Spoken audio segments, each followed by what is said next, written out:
Good evening. I'd like to welcome everyone tonight. Thank you for being here. Notice is hereby given of a regular meeting of the District of the Board of Directors to be held at 1054 Road, Portisville, Texas, July 9, 2025, at the hour of 5:30 p.m. for consideration of the business of the agenda below. This notice is posted at the office of the district on July 2nd, 2025. In accordance with the Texas Open Meetings Act, Texas Government Code 551041, 551050, not less than 72 hours prior to the time of the same meeting. Today we do have the presence of a quorum. Present we have Mr. Water, Dr. Lalonde, Mr. Freeman, and Mr. Donahue. Absent notice we have Mr. Starkey. Item 2, if we may please have everyone stand for the Pledge of Allegiance and the invocation. Flag of the United States of America, to the republic for which it stands, one nation, under God, indivisible, with justice for all.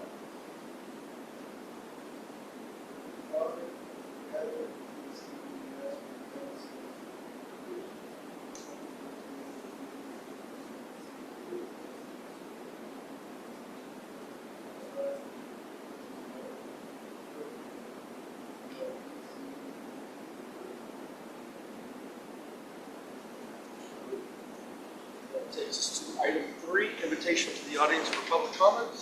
Everyone in the room on Zoom.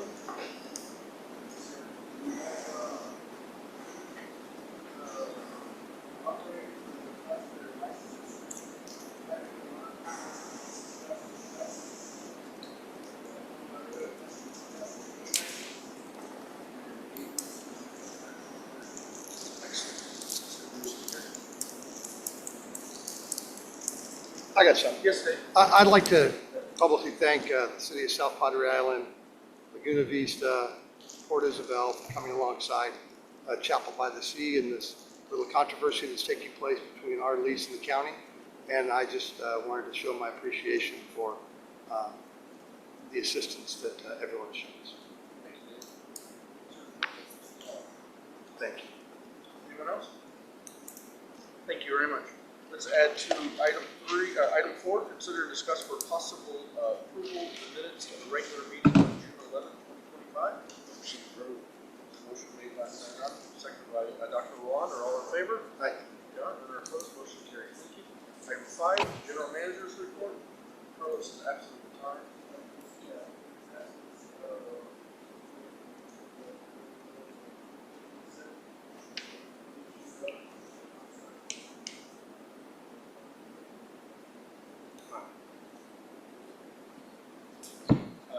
Item 6, Director of Operations Report.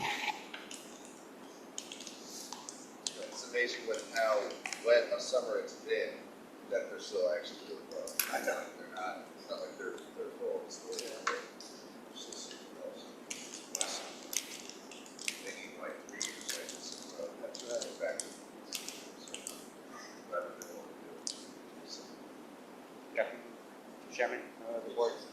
Director of Operations report service orders and call-outs for the month of June compared to the month of May. We had 444 in June compared to May. We had 296, difference of 148. And the areas that were most affected were water taps. We had 32 in June, 9 in May, difference of 23. Turn on service, we have 31 in June, 43 in May. Changing meters, we had 112 in June and 86 in May. Faulty meters and faulty transmitters, we had 131 in June, 7 in May. Difference of 124. And then we had organ angle valves, we had 13 in June and 20 in May. And on the collection side, we had in June we had 45, in May 42 in the areas that were affected for sewer backups. We had 12 in June, 5 in May, and then sewer taps we had 19 in June, 6 in May, and then preventive maintenance we had 0 in June and 21 in May.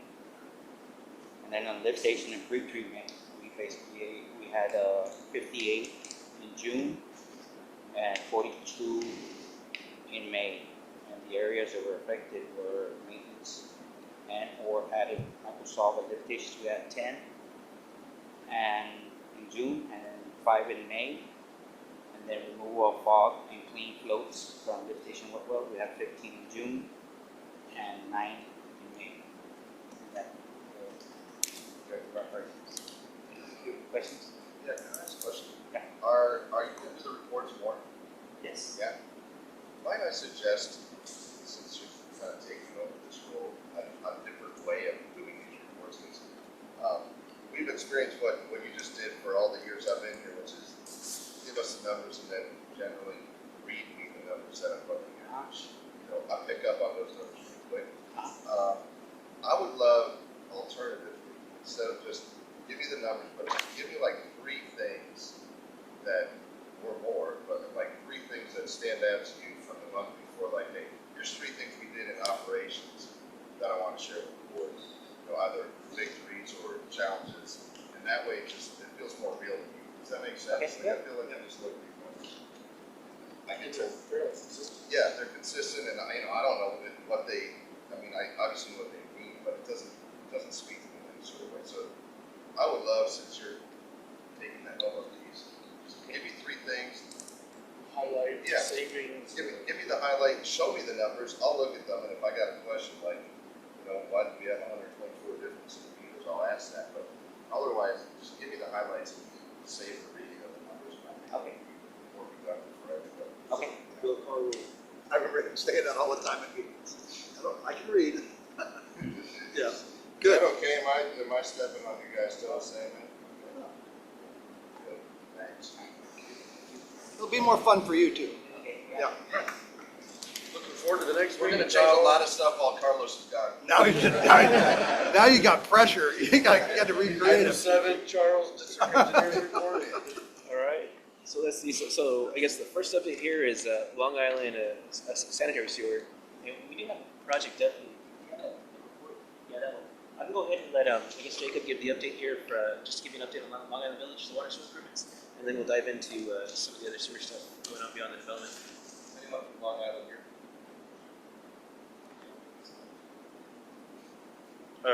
Jacob Castanel with SWG Engineering.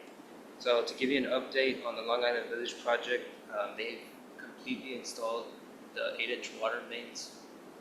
They tapped into the 24-inch line, all but one, which needs to go on scallop. On Bonnet Circle and Bonnet Drive, the contractor needs to go out there and recompact. There's areas there that the sand, soil is a little bit tougher than the rest of the village. So they're going to be out there compacting, and we're going to get testing done soon. Currently, they're working on cleanouts to the property line for the sewer. Where they're doing point repairs, there's existing lines within the street. They're going to be putting cleanouts right at the property line instead of in the back where the RVs connect to. So they're making sure that everything's up to code with the mud. Last month, the contractor began on the sewer line installation on West Oyster. They put around 665 linear feet and they placed 3 manholes. It has been going a little slower than what we expected on the sewer side. They made up for it on the water side, but the sewer, we've asked them, if they can speed up, get some more guys out there to help them out, things like that. So it's just a little tougher, it's a little deeper, and a lot more water to dewater. There was an issue with the boring on Seashell Boulevard, trying to cross the channels. We ran into the retaining wall when we were boring. So what we've asked them to do is we came up with a new plan to kind of go with the slope. We already know where the retaining wall is at the bottom, so we made up a plan to where we go at a slope, and then right at that point where the retaining wall is at, we're going to be going under it, but at a flat slope to reach the other side. That way we don't have to have another lift station involved for the area. And with that, they're going to be coming up with a quote because the lift station will have to be deeper. Now, on that is for some potential savings, so we can offset these costs. On Sundial Circle, we had originally thought about maybe doing point repairs on that system as well. but on the contract we have it to propose new lines. So the contractor, we've asked him to, or he's asked us if they can do point repairs instead on that area. And, Everyone has signed off on this, right? I mean, from the contractors to the water district to, we ran into a problem when we didn't sign off on things on the island. I want to make sure. Well, this is a mini chamber. Right. So we'll probably bring the chamber fraction Okay, or so across the got it. because there's a, this 11 things. yeah, because that would be the potential savings kind of to offset that cost on that deeper lift station and the way we're going to be boring. Because at first we didn't know how deep those retaining walls go, but now with this past boring, we have an idea of where it's at now. So it's about like 15 feet deep from the elevation of 2, so that's pretty deep. Yeah, and the completion percentages, what we got, the water line, we're at 90%. You know, we're just missing that bonnet area to just get the compaction down. The sanitary sewer line, we're looking like around 5%. That's where we want to see it kind of jump up more. Once they get done with the sewer, for one section of the street, let's say Oyster, if they get done with the water, they're already done with the water line. So once they get done with the sewer in that area, they're going to pave that road. So that way it's all good to go. Once testing is completed, of course. And lift stations, they haven't started yet on those either. And then attached on that report, you guys also have some photos from May to July. Okay, yeah, so on that one, that's where they're doing some long service connections. They have to cut up the road, put a casing on the 1-inch Unisplex tubing, and they're placing the water meters currently for a lot of the water lines that they've done. What do you think the completion timeline is going to be on schedule, or what is that? The way I see it right now, I don't see it. The sewer's not on schedule, so I have an idea of the lead time. I could see like we've been meeting monthly with the Pura Madre, with LIV and the contractor there at LIV, and what they do is they bring us an up-to-date schedule, and we've been telling them, well, the sewer line needs to get done. We're seeing the sewer line fall behind quite a bit, so we've been hammering them on that to get more crews out there to make sure we get on schedule on that, because we would like to see the billing at least now. I think every month probably 1.5 million on their pay-apps just to get back on schedule. Is there a penalty for being behind? Well, we got from our required deadline for handling correction so something like that finish 6 months ahead. So required timeline. So okay, our deadline.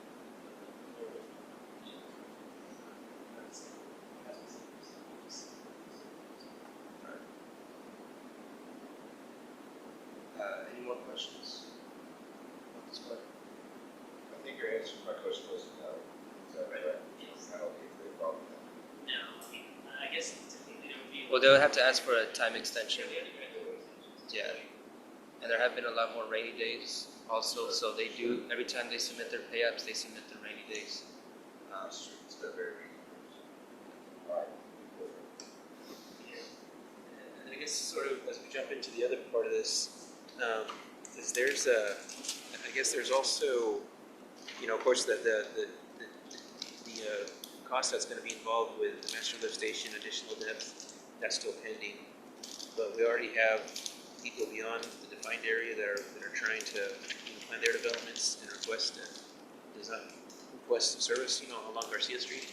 Like Sun Harbor is outside the defined area, but they're an existing customer, and their line's private. But as you get to the next tracks, there's a Ronald Weisfeld and Charles Nelson, and so they already have some plans to connect.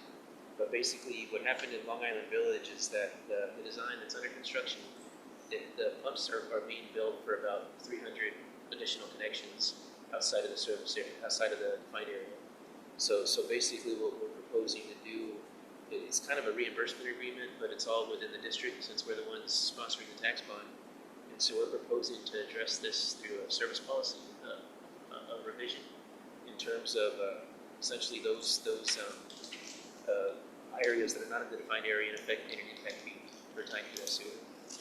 And so, you know, the cost for this additional master lift station would come into play for how much, you know, that assessment should be, like, to determine. And so, I mean, roughly, what that next exhibit that's on. Yeah, the first one. That's this be that one. So this is kind of starting to get into a, you know, what would be an appropriate assessment for people outside the defined area as they try to tap into the sewer system that's being paid by the Long Island Village. And, you know, it's their own tax code, so they have their own, you know, tax that's been established in addition to the county, to the district as a whole. And so, I guess in all fairness, when other properties, you know, have the ability to connect and there's capacity available, but essentially this would be a way for them to buy into what the taxpayer is paid for, and they're getting benefits out of that. And so what we're looking at, you know, from, you know, the cost of lift station 1, force feed and gravity line, you know, that's 1.56 million, and the master lift station force feed and gravity line, even with this proposed change order that we don't have the pricing we're estimating right now, but that cost is 2.4 million. And so, I mean, if you want to explain kind of the logic. Yeah, so what we did was we built out the lift stations to be able to handle all these feature connections. And at that time, we were thinking 300 connections is what we were looking at. And so we based everything off the average flow, how much flow is coming into it. So what we did was, now that we have an actual number as what's being proposed out there, we went ahead and did it by the number of connections, the gallons per person, usually for RVs or trailers, and then we determined their average flow, how much they're going to be producing, and then based it percentage on the average flow that's coming into the lift station. The stick house. The stick house. Yeah, the stick house, what we're looking at is when it's a stick house or a space. Because they're different consumptions. Right. Yeah, I mean, it could be how, depending on how we want to determine that rate. I mean, right now, what I have is a draft of, like, a stick house would be considered a single unit.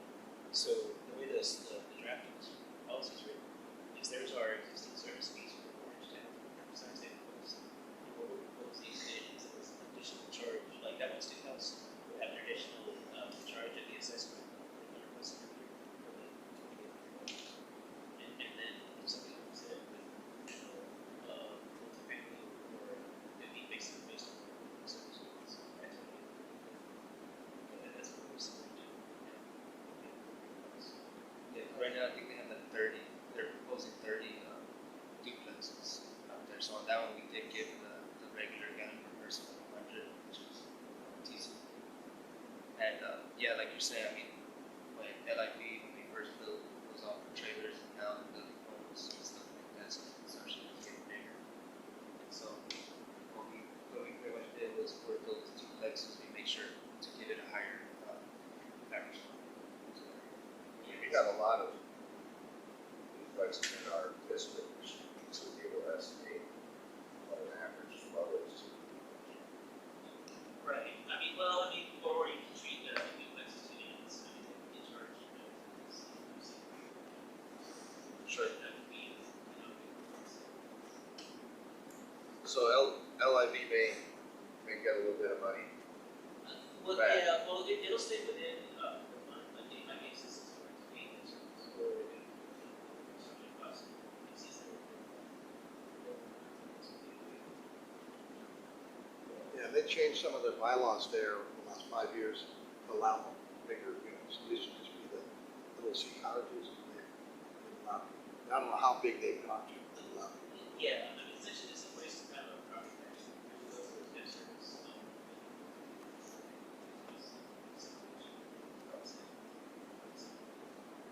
What's our rate per $1,000?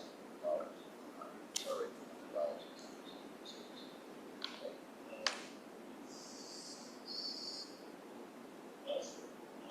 For us.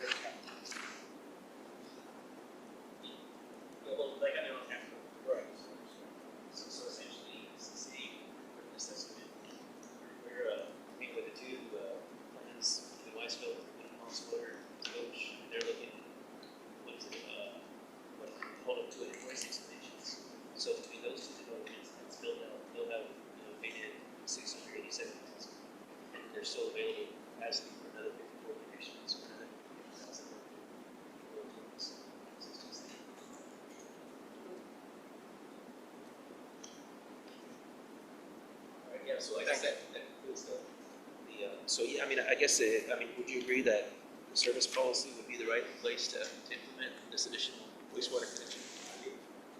So yeah, so I have a draft that I can report back in for review, but I mean, roughly, we're looking at a number about 2,800 per unit when they come listed. They don't miss on action item, right? No, it's just for discussion today. Yeah, and I think there might be other service policy items. If you want to try to catch it all in one real quick.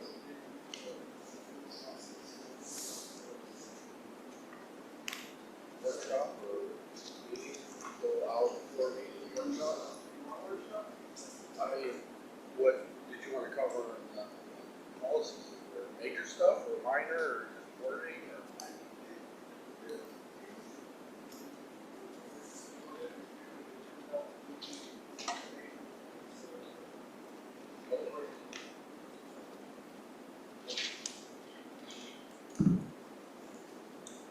So I guess that concludes the first item of the engineer's report. Yeah, if we jump back to that exhibit, as far as updates for the water system improvements, just the seawater, we have started pumping water out of the pilot, so we're getting the pre-treatment set up. We began pumping out of the turning basin this week, so we've already started our diversions with actual water coming out of the turning basin. I think we're going tomorrow to start get our guys training on the pre-treatment units. So that's starting up, and so the operations have begun, and that's looking good. We did get a draft financial agreement from Bureau of Reclamation, and essentially gave them a schedule. So that's back in their court. So it's going through reviews, and I guess the last notice is that Bureau of Reclamation is going to continue the pre-award work and start the project agreement review process, and let us know if they need anything else. And so if we don't run into any issues, they'll let us know by email when we issue the award. So getting close, and so that financial agreement should be in play. And then, again, we haven't seen the agenda post for the next Texas Water Development Board meeting on the 24th, but we should be on that agenda for the commitment on construction. Good. Yeah, I haven't planned to visit, but yeah, I guess once we confirm we're on the agenda, we'll plan to travel. I think it's important. Yeah. Show up and be there in person. All right. Yeah. So it'd be July 24th. Meet all of them. Someone's. Okay. Yeah. We can plan the 10. I'll just wait for the agenda to post and all right. And then as far as I guess the other update here is just kind of looking at the projects as a whole. Just to kind of say it all in a nutshell. I mean, right now, with basically our looking at our GL accounts, with available balance between the tax bonds and the revolving fund money, the additional $50 million we did the SRF monies. I mean, right now, our unencumbered balance for the tax bonds is about $3.8 million. For the drinking water monies, that's not committed, is $3.2 million. And between those two available funding sources, we have about $3.6 million of contracts that are still not under contract. Like we need to put the water plant 2 high service pump station out for bid, and I just haven't entered the requisition for the generator. So that's what's in that number. And so basically, we have to set some money aside because we've got to pay arbitrage. We're expecting about $550,000 of that has to go to arbitrage because we've been earning a lot of interest. And so yeah, our remaining balance right now is still sitting pretty healthy, for where we're at. That's I guess just looking at the numbers, planning for the budget. So that's I guess the main update here for the water source system. Yeah, that concludes the engineering. Let's move along to item 8. Consider and discuss for possible approval of amendment number 7 of Freeson Equals 8 for water system improvements project. All right, and this is part of those these projects have been running longer. There's been additional services for a construction phase for the standby generator, and so basically this is an amendment starting to allocate some of that time in the contract for Freeson Nichols. So we're requesting this approval of amendment number 7 for $223,249.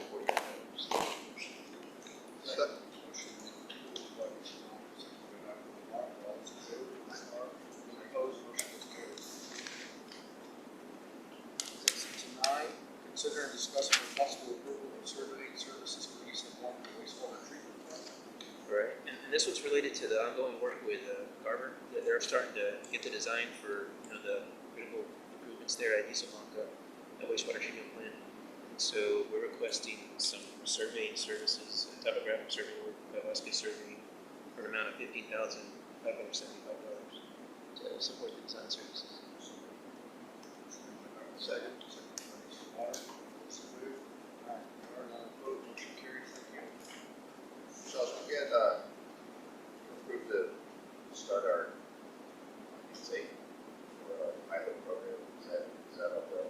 Yeah, for the temporary, the pilot, we got TCQ approval February 19th, and then we physically started doing the work this week. We're moving it forward. So, yeah, and it's available. For the 23rd meeting or something. Yeah, I mean, whenever you're available, just, we're right down the road. We can run through it. And, We didn't have our people with navigation district, but that's about it, right? yeah, I mean, it's really a personnel issue on their side. I mean, they're expecting to fill the position of port director August 1st, and then once the port director comes on board, then we can really start presenting. Really, we should be doing these for emergency use. We'll start negotiating when they fill the position.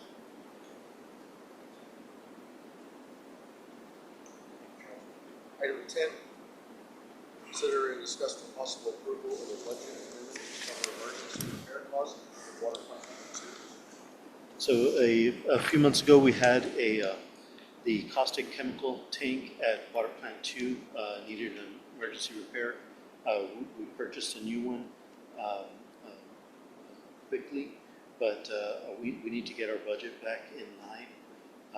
So in order to do that, we're taking money that was allocated in the budget for the elevated storage tank rehabilitation.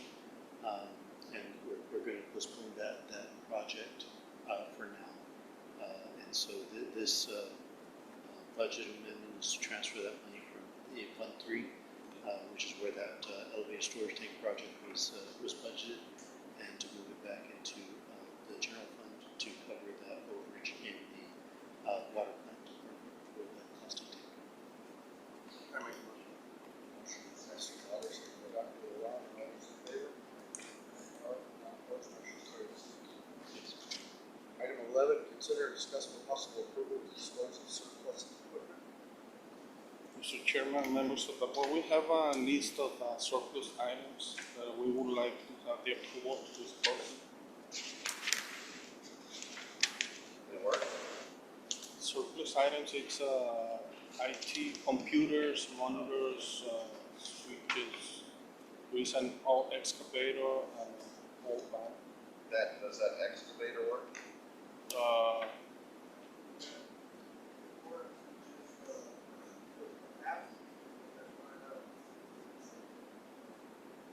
it's all rusted out. Yeah.